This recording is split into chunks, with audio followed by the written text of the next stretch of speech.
Olá, irmãos, que a graça e a paz de Jesus, o nosso Senhor, esteja contigo e com a tua família. 21 de março de 2021, um ano aí se passou quando se instalou toda essa pandemia e aqui chegamos. Até aqui o Senhor nos ajudou. Continuemos a fazer a nossa parte, nos cuidando e orando, vivendo e trabalhando. E eu quero, meus irmãos, lembrar a todos, segundo o Salmo 68, versículo 20, o nosso Deus é um Deus que salva. Ele é o soberano, Ele é o Senhor que nos livra da morte. O nosso Senhor tem cuidado de nós. É por Ele que nós vivemos, para Ele que nós vivemos, para honrar e glorificar o Seu nome. E o nosso Deus soberano nos salva, nos livra da morte. É Ele quem tem cuidado de nossas famílias. Por isso, sempre dedicaremos e dedicamos a Ele toda a honra e toda a glória. E também a nossa proteção, aquela que nós rogamos todos os dias em nossas orações, vem dEle, vem do Senhor. E nós devemos fazer a nossa parte, tomando sempre todos os cuidados, mas vivendo e trabalhando. Que Deus abençoe a tua vida, você na sua casa aí, ao participar da nossa live via Facebook ou YouTube, você está convidado a abrir o seu coração, a louvar ao Senhor, a engrandecer o nome desse Deus que salva, desse Deus que é soberano, desse Deus que nos livra da morte. A Ele toda a honra e toda a glória. Vamos orar nesse momento e depois da nossa oração inicial, seguimos cantando em louvor ao nosso Deus. Que os louvores estejam falando ao teu coração e com o teu coração aberto, tu possas ouvir a palavra do Senhor com toda a alegria. Oremos nesse momento. Senhor bondoso Deus, te agradecemos por mais esse dia em nossas vidas e nesta celebração online eu te peço, Pai, que o Senhor alcance a muitos corações. Aqueles irmãos que já têm aqui participado das lives e de outras pessoas que podem conhecer o trabalho da Primeira Igreja Batista de Caxias do Sul, que possam ser ricamente abençoados através da Tua Palavra, da ministração musical, através de toda essa programação. Queremos Te agradecer porque até aqui o Senhor tem nos ajudado. O soberano Deus está cuidando do seu povo e nós Te louvamos por isso. E queremos Te bendizer agora cantando com gratidão em nossos corações. Em nome de Jesus, amém. Louve ao Senhor nesse momento. Olá, irmãos, vamos dar continuidade a esse culto agora, vamos louvar ao Senhor. Separe esse tempo aí na nossa casa para que juntos possamos exaltar e glorificar o nome do Senhor. Essa música é um convite para nós louvarmos o nome do Senhor, exaltarmos e dizer que um dia toda língua, todo joelho vai se dobrar diante do nosso Deus Todo-Poderoso.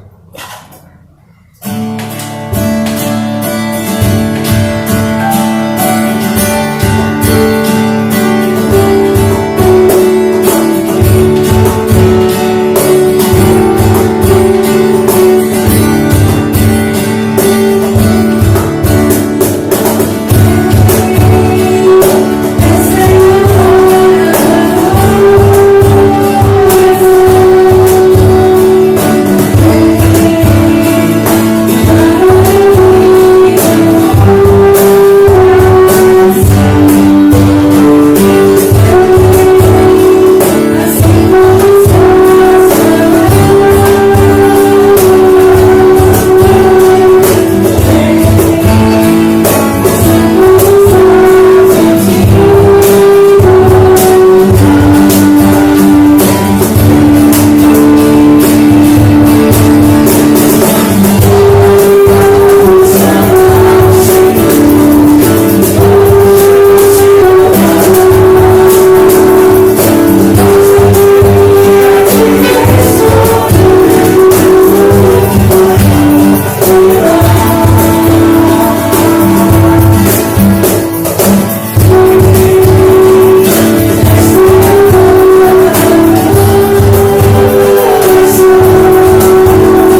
adorando esse Deus, dizendo que viemos adorá-lo, viemos exaltar ao Senhor.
Viemos sim para adorar ao nosso Deus. Devemos nos prostrar diante dele, colocar o nosso coração e a nossa vida no altar do Senhor. Como é bom cantar este louvor, como é bom a gente poder derramar o que está no nosso coração diante do nosso bondoso Deus, aquele que é soberano. Queridos irmãos, queridos amigos, no dia 21 de fevereiro nós pregamos uma mensagem chamada A Espera Propõe Provas, alusiva à vida de José, lá no capítulo número 42 de Gênesis. E neste 21 de março, estamos aqui com a mensagem A Espera Propõe Provas, parte 2.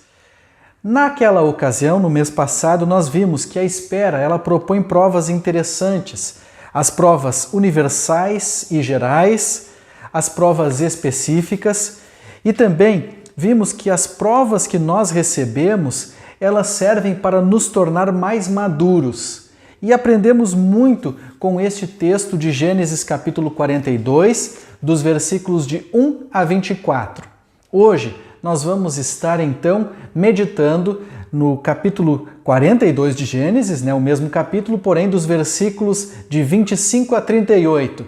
E aqui nós vamos então ver a sequência, as próximas nuances, o que aconteceu então com os filhos de Jacó, depois deles receberem ali aquela aprovação toda por parte de José.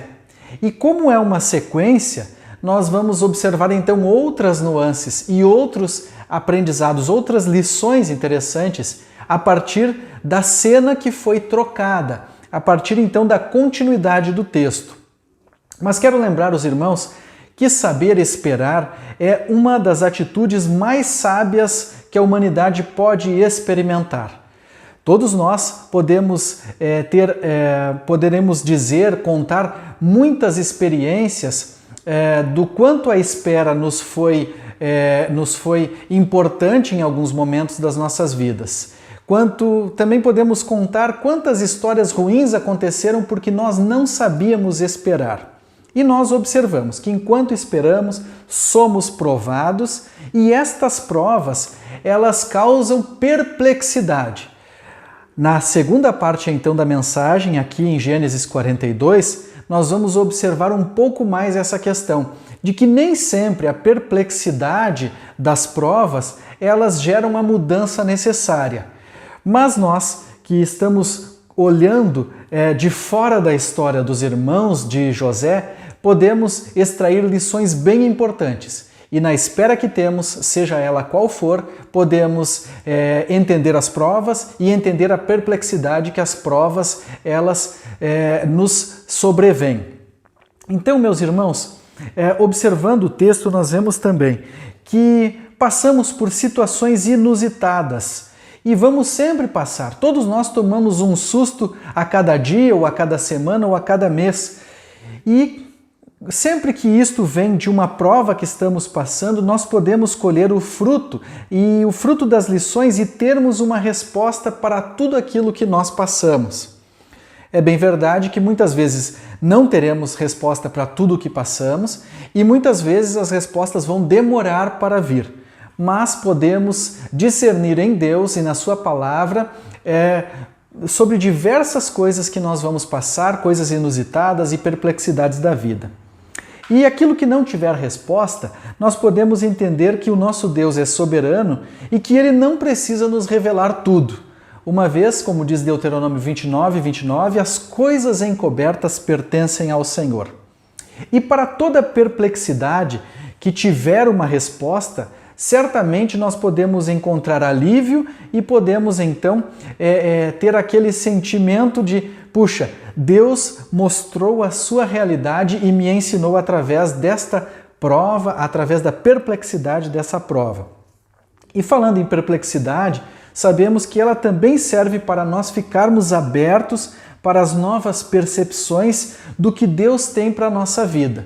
Então, estamos falando de espera, estamos falando de provas que a espera nos proporciona e da perplexidade que as provas elas nos proporcionam. Ou seja, uma coisa puxa a outra. E nós observamos, podemos ver isso claramente aqui no texto de Gênesis 42. E algumas perguntas nos vêm à mente. Por que os irmãos de José não entenderam ali toda aquela provação, não estavam compreendendo? Por que eles não conseguiram ali trazer talvez para eles um sentimento de mudança que faria toda a diferença nas suas vidas?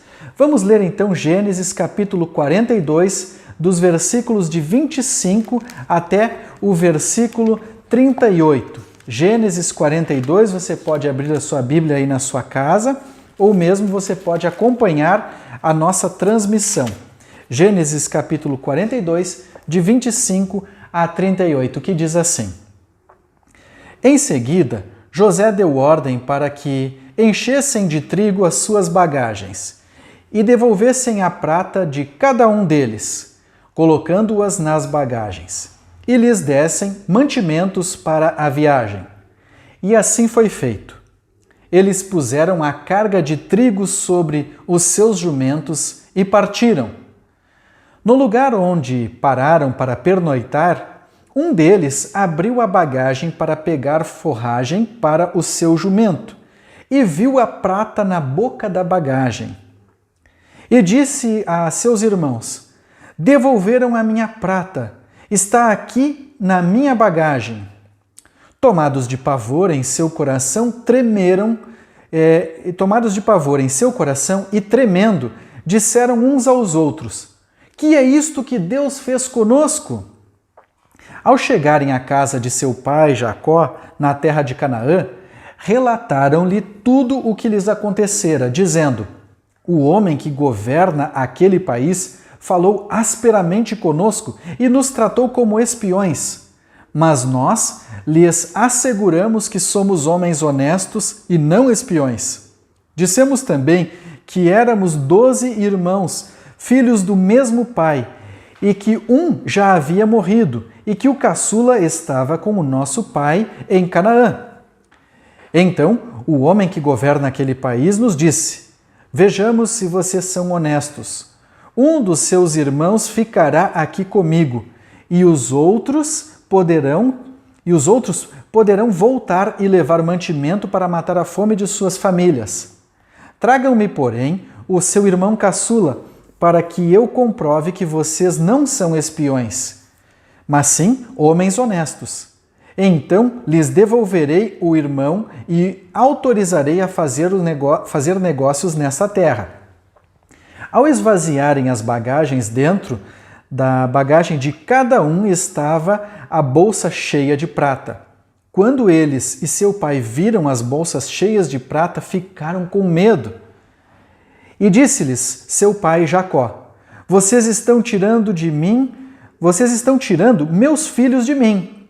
Já fiquei sem José, agora sem Simeão, e ainda querem levar Benjamim? Tudo está contra mim. Então Rúben disse ao pai: podes matar meus 2 filhos se não o trouxer de volta. Deixa-o aos meus cuidados e eu o trarei. Mas o pai respondeu: meu filho não descerá com vocês. Seu irmão está morto e ele é o único que me resta. Se qualquer mal lhe acontecer na viagem que estão por fazer, vocês farão estes meus cabelos brancos descerem à sepultura com tristeza. Então, meus irmãos, nós observamos como José era um homem sábio e inteligente. Ele soube esperar o tempo de colocar os pingos nos is com os seus irmãos. Ele não se atravessou, como diz, ele não colocou a carreta na frente dos bois, ele propôs provas específicas para os seus irmãos, as quais nós podemos observar aqui em Gênesis 42, que foram o motivo de grande perplexidade para aqueles homens. Eles já estavam mais maduros, mas ainda teriam que amadurecer mais. Eles já estavam mais experientes, mas com estas provas que os deixou perplexos, nós podemos extrair aqui lições bem interessantes na vida dos filhos de Jacó. E estas lições, elas poderiam lhes trazer a mudança necessária. Então, vamos observar aqui no texto. Primeiramente, meus irmãos, eu quero deixar para vocês a primeira lição aqui desse trecho do texto, que o espanto, ele deve causar mudança. A pergunta do verso 28, ela foi crucial, e ela é a pergunta do nosso dia a dia, ou é a pergunta da nossa vida, quando estamos perplexos diante de uma prova, quando algo nos acontece. Por que Deus fez isto? É a pergunta que está na boca do povo. Por que tudo isso? Por que Deus permite guerras? Por que Deus permite essas doenças? Por que isto? Por que Deus permite essa provação que estou passando? Não foi diferente com os irmãos de Jacó, ou melhor, dos irmãos de José e os filhos de Jacó. Não foi diferente para aqueles homens daquele tempo, como não é diferente para o nosso tempo. Nós sempre estamos questionando a Deus. Mas aprendemos no texto que o espanto ou a perplexidade, ela deve causar mudança. Nós não devemos ficar só no porquê, só perguntando por que as coisas aconteceram. Dos versos de 25 a 28, nós vemos aqui: a prova do dinheiro na bagagem serviria para mostrar que eles tinham coisas escondidas a confessar. Era o primeiro sinal. Eles deveriam estar, na verdade, esperando por isso há anos. Então, ali no verso 25, José deu ordens para encher de trigo as bagagens e devolver a prata. Assim como esta prata foi escondida na bagagem, isto ilustra que estes homens tinham coisas escondidas para resolver. E quando isto acontece, é um sinal, é uma amostra de que eles, por mais honestos que fossem, por mais bons homens ou trabalhadores, por mais bons pais de família que eles fossem, nada do que foi escondido no passado deveria permanecer escondido. Principalmente o crime de terem vendido o seu irmão para ser um escravo em outro país. Os irmãos, eles chegaram inclusive a confessar a sua culpa lá no versículo 21 do texto da outra mensagem, né?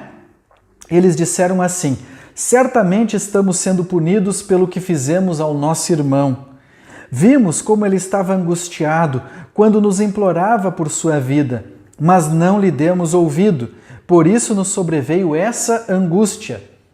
Então, neste momento de confissão, o qual eles apenas mencionam seu irmão, eles não chegaram a dizer o nome do seu irmão. Eles disseram que eles tinham algo, eles falaram entre si, eles cobraram uns dos outros, porque eles achavam que o governador, eles jamais poderiam achar que o governador do Egito era o seu próprio irmão. Então, nesse momento, eles já estão dando mostras de que vão amadurecer, mas com o dinheiro nas suas bolsas, escondido ali dentro, eles poderiam então começar a perceber tudo o que lhes estava acontecendo naquele momento. Na sequência do texto, o medo e o pavor que eles tiveram pode ser aqui ilustrado para nós e ser uma grande lição de que o medo e o pavor sobre aquele que deve algo deve começar a fazer no seu coração uma mudança para a percepção da nova forma de viver. Então, meus irmãos, nós não podemos viver no medo e no pavor. Imaginem só se nós tivéssemos que viver todos os dias da nossa vida com medo e com pavor. E acompanhando muitas pessoas no aconselhamento, durante tantos anos de aconselhamento que eu como pastor tenho observado e tenho trabalhado com aconselhamento e tenho observado nas vidas quantas pessoas vivem por anos, vivem muito mal porque têm medo e têm pavor de coisas escondidas. Então, eu digo a você, esse texto não é uma simples história, não é só a continuidade do texto, ou eu não deveria pregá-lo passando correndo por cima desse texto, mas aprofundando esta história, que numa primeira leitura pode nos parecer simples, nós aprendemos isto, meus irmãos, que tudo aquilo que é escondido causa-nos medo, causa-nos pavor, e estes homens viveram por anos nesse medo e pavor. E agora isso tudo vem à tona, agora isso tudo está causando espanto para eles. Mas será que o espanto e esse medo e esse pavor vai ocasionar mudança? Esta é uma pergunta que nós devemos lembrar, porque nesses anos todos de aconselhamento eu também posso testemunhar para os irmãos. As pessoas se acostumam a viver mal, elas vivem mal, elas guardam coisas e estas coisas elas tornam as pessoas com medo de tudo e de todos e elas vivem muito mal por causa disso. O inesperado sempre vai causar dúvidas e sempre vai nos levar a fazer aquilo que está sempre inerente ao coração do pecador. Deus, por que isto me aconteceu? Então, no verso 28, quando eles ficam se perguntando, a partir do que um dos irmãos ali observou a prata na sua bagagem, eles vão fazer a grande pergunta da vida. O que é isto que Deus fez conosco? Lembre-se, esta pergunta é a pergunta do pecador. Deus, por que isto aconteceu comigo? Mas nós precisamos lembrar que todo o espanto ou perplexidade não serve só para a gente ficar nessa pergunta, serve para a gente mudar. Observando o texto, vamos para a segunda lição. A segunda lição é que devemos ficar atentos aos sinais que podem nos levar a entender a hora de mudar. E a hora de mudar, muitas vezes, é a hora de confessar. Então, dos versos de 29 a 34 aqui do texto, nós podemos observar que estes irmãos, eles precisavam ficar atentos. E o primeiro sinal foi que eles foram, de certa forma, maltratados. Inclusive, eles falaram para o seu pai, na presença de Jacó, eles disseram, no verso 29, ao chegar na casa de seu pai Jacó, na terra de Canaã, relataram-lhe tudo o que lhes acontecera, dizendo, e o 30, o homem que governa aquele país falou asperamente conosco e nos tratou como espiões da terra. Então, esta palavra de aspereza de José, esta encenação de José e esta palavra de aspereza dele, mostra que estes homens ali, eles estavam recebendo ali uma prova e não compreenderam essa prova, e o fato deles serem maltratados deveria ser observado por eles, que eles precisavam perceber a sua desonestidade. Então, meus irmãos, obviamente que não significa que todas as vezes que eu ou você somos maltratados, que nós devemos observar alguma coisa em nós. Muitas vezes as pessoas são grosseiras conosco porque elas são grosseiras. Mas muitas vezes nós estamos recebendo palavras ásperas, duras, e nós nem percebemos que dentro disto se contém outras coisas que podem serem reveladas, como era o caso aqui dos irmãos de José. Eles deram um relatório, e foi interessante que eles deram um relatório para um estranho, mas eles nunca falaram abertamente com o seu pai. No versículo 31, eles estão contando para o pai o que eles disseram para José.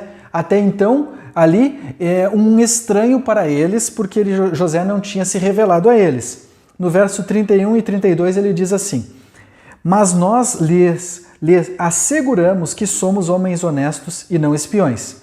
Dissemos também que éramos 12 irmãos, filhos do mesmo pai, e que um já havia morrido, e que o caçula estava com o nosso pai em Canaã.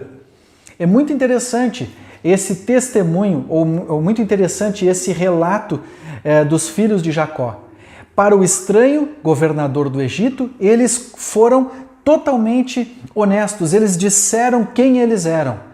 Mas para o próprio pai, eles nunca falaram abertamente. E isto nos mostra, meus irmãos, que as pessoas são capazes de confessar os seus erros aos estranhos, mas não confessam os seus erros a quem é devido. E por isso não consertam os seus problemas do passado. Então, fique atento aos sinais que podem te levar a entender a hora de mudar, a hora de confessar. Tudo isso aqui era um sinal para eles. Eles deveriam chegar para o pai e dizer, pai, olha só, aconteceu tudo isso, mas pai, por favor, nos perdoe. Nós erramos, nós queremos dizer o que nós fizemos com José. E eles não fizeram isso. Também, a vida da família e de um irmão, ela depende da conduta de quem vai ser provado. Nós vimos isso aqui como uma lição bem interessante. Os irmãos, eles deveriam buscar discernir o que essa prova representava e quais as atitudes a serem tomadas. Nos versos 33 e 34, o homem que governa aquele país nos disse, vejamos se vocês são honestos. Um de seus irmãos ficará aqui comigo, e os outros poderão voltar e levar os mantimentos para matar a fome de suas famílias. Então, a vida da família e a vida de um irmão dependia da conduta deles. Eles iam serem provados e a vida da família deles estava nas suas mãos. No verso 34, tragam-me, porém, o seu irmão caçula para que eu comprove que vocês não são espiões, mas sim homens honestos. Então lhes devolverei o irmão e os autorizarei a fazer os negócios na terra.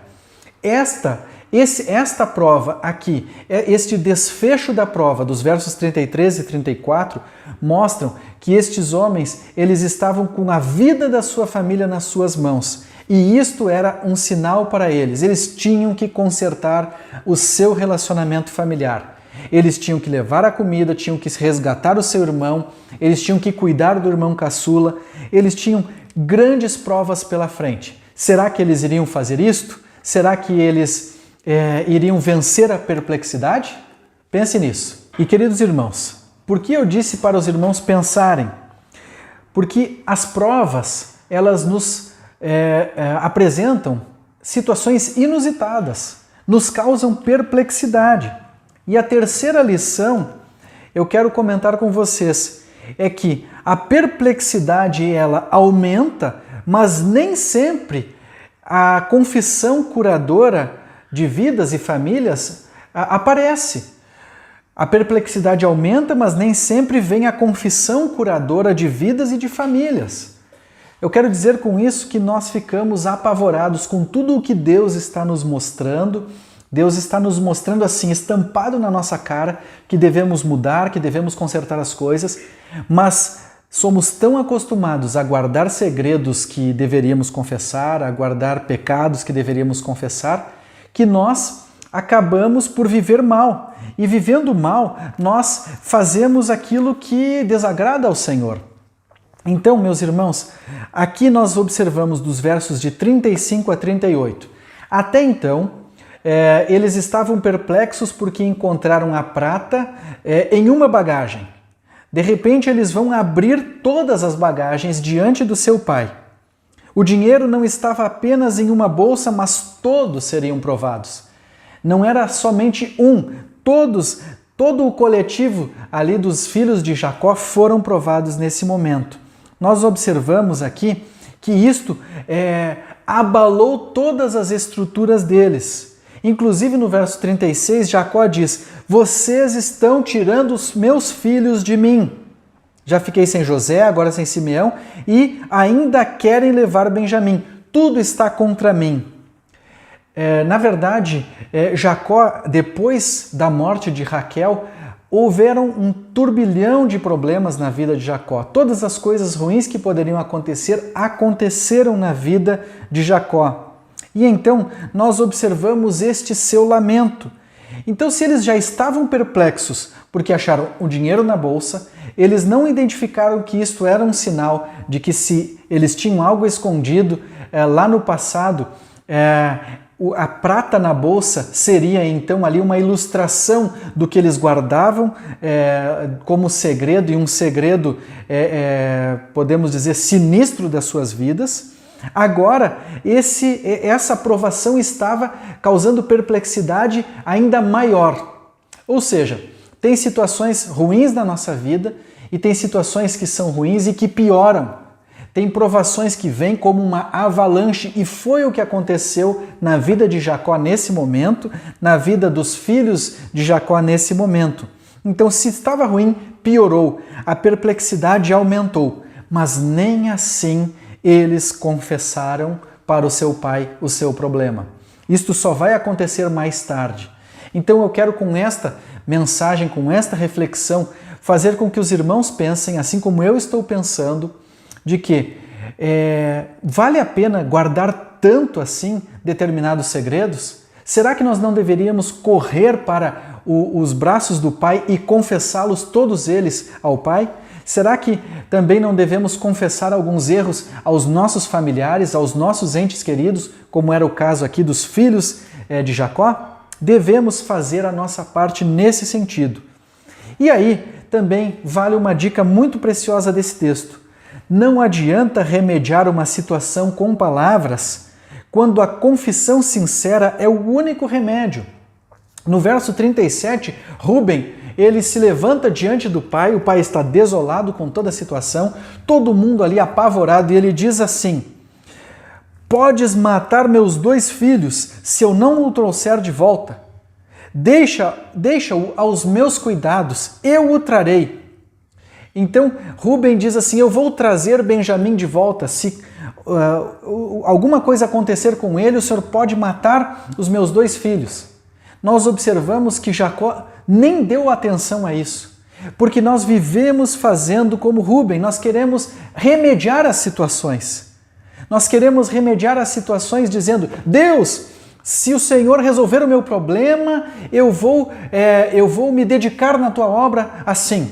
Deus, se o Senhor me ajudar nesta área da minha vida, eu vou passar a ofertar isso ou aquilo para o Senhor. Meus irmãos, nós continuamos fazendo isso desde o tempo de Rúben. Rúben fez isto e não adianta remediar uma situação ou querer agradar o pai ou querer ali se sobrepor aos irmãos com uma solução. Soluções prontas, soluções inventadas, nem sempre são as melhores soluções. Muitas vezes o que foi a solução para um caso não é para o outro caso. Agora, uma confissão sincera, uma confissão correta é o remédio para a cura de muitas vidas e muitas famílias. E era isto que Rúben deveria então estar começando a fazer, puxando à frente como irmão mais velho. Aí, meus irmãos, a recusa do pai em liberar o filho mais novo se sustentará até que eles viessem a passar fome. Então, o lamento de Jacó aqui para com os seus filhos não foi errado. Ele disse: olha, eu não quero descer à sepultura com tristeza, eu não quero que todo este mal que aconteceu ao meu filho José venha acontecer ao meu filho Benjamim. E neste ponto, ele não está sendo egoísta, ele está colocando para os seus filhos: olha, esta solução, assim, simplesmente levar o meu filho para lá, não se resolve. E isto também veio a corroborar para o amadurecimento dos seus filhos. Prova é que só posteriormente, então, ele vai liberar o filho e eles vão começar a resolver as coisas. Queridos irmãos, queridos amigos, eu quero, neste momento, concluir esta mensagem lembrando que a espera causa provas. As provas, elas nos causam perplexidades. E as perplexidades dos filhos de Jacó, elas podem nos trazer grandes ensinamentos. Primeiro deles, o espanto deve causar mudança. Por que Deus me fez isso? Saia do porquê. Mude. Busque fazer com que a tua perplexidade traga benefícios para a tua vida. Segundo lugar, ficar atento aos sinais. Devemos ficar atento aos sinais que podem nos levar a entender a hora de mudar e de confessar. Por que fui maltratado? Por que eu dou testemunho do que me aconteceu para um estranho, mas não confesso para quem é devido? Isto é um sinal que devemos aproveitar as perplexidades e mudar. Também, a perplexidade aumenta, mas nem assim vem a confissão, porque nos acostumamos a viver mal. Cuide com isto. E eu quero concluir, meus irmãos, com vocês. Neste trecho do texto, os filhos de Jacó, eles têm que lhe dar notícias difíceis a respeito da viagem e de como foram recebidos no Egito. Eles foram provados e não tiveram a desenvoltura de abrir o coração para o seu pai. Eles adiaram o momento de consertar o passado. Tome cuidado com isto. Não fique adiando o momento de consertar o passado, especialmente diante de Deus Pai. Confesse sempre todos os teus pecados. Lembre-se do que a palavra nos ensinou, mas se confessarmos os nossos pecados, Ele é fiel e justo para nos perdoar de todo pecado e nos purificar de toda a injustiça. 1 João 1:9. Também quero lembrar a todos os irmãos uma frase do comentário bíblico Brodmann, se referindo ao autor Kidner, que diz assim: sob os olhos de um pai, os seus verdadeiros crimes podem ser encobertos, mas não o seu caráter. Quero dizer com isso, meus irmãos, que podemos encobrir muitas coisas, mas o nosso caráter jamais será encoberto do nosso Pai. E Provérbios 28:13 diz assim: quem esconde os seus pecados não prospera, mas quem os confessa e os abandona encontra misericórdia. Então, meus irmãos, este era o momento daqueles homens confessar, mas eles adiaram. Não adie o seu momento de confessar. As lições finais do texto, meus irmãos. Vença a perplexidade. Ao invés de perguntar por que Deus permitiu, pergunte como isto vai mudar a sua vida. Segunda lição.